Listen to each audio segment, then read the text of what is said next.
Yeah, Higher Broughton's an interesting place, very varied.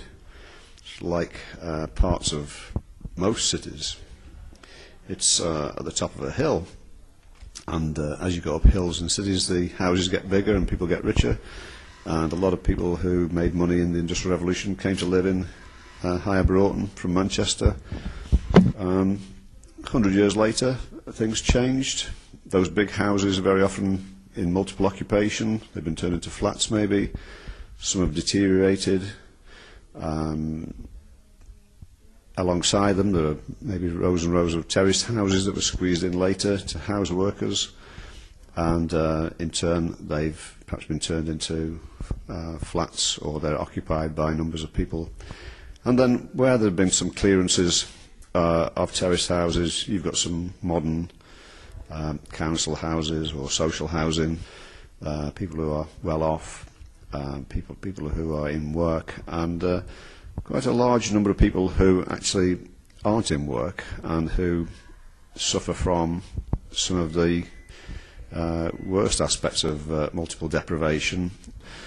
There's an awful lot of new development taking place, trying to attract different types of people into the area, I suppose, young professionals, particularly through flats. Yeah, one of the features of having a lot of older private housing is you've got a lot of private landlords. Over the past 5 years, I suppose the biggest group of people to have entered Higher Broughton are East Europeans, Poles, Czechs, a variety of other nationalities. It's because there are houses available. It's because, generally speaking, they're cheaper houses or flats, because people can live in multiple occupation, either get lots of people into a property, and so it makes it more economical. It's obviously quite close to the city centre, so it's got plenty of advantages there for people seeking work.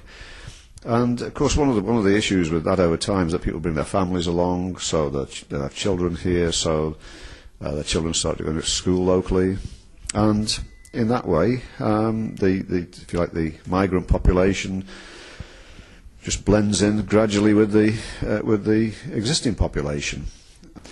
We decided to speak to some Eastern Europeans who live in Higher Broughton. My name is Agnieska Pilch. I come from Poland, from Krakow, and for now I'm working for Broughton Trust. What skills did you have when you came here? Well, actually I'm a hairdresser. I have a few skills before, but it wasn't very helpful at first when I came here, because I didn't speak English at all. What type of employment or training were you hoping to secure in the UK? Well, I'm not hoping for nothing. We'll see what the time will show me, because every day is something different coming up, and opportunity and everything else. I'll just see what time will show me. Tell me about where you live now. It is private rented or housing association property? Where I live now is the housing association property, yes. Do you live alone or share your accommodation? I live with my daughter. Could you tell me please about when you first came to Higher Broughton and what your first impression were? Well, my impression was a little bit shocked. I didn't expect that. I thought it was much better than this. What are your experiences of the health service in Higher Broughton? Experience, it was actually bad and good, so it's difficult to say. Some things are good, some things are bad, so I had some experience with the doctors, and also I had a baby here, so I've been in the hospital as well. So it's like this, in the middle.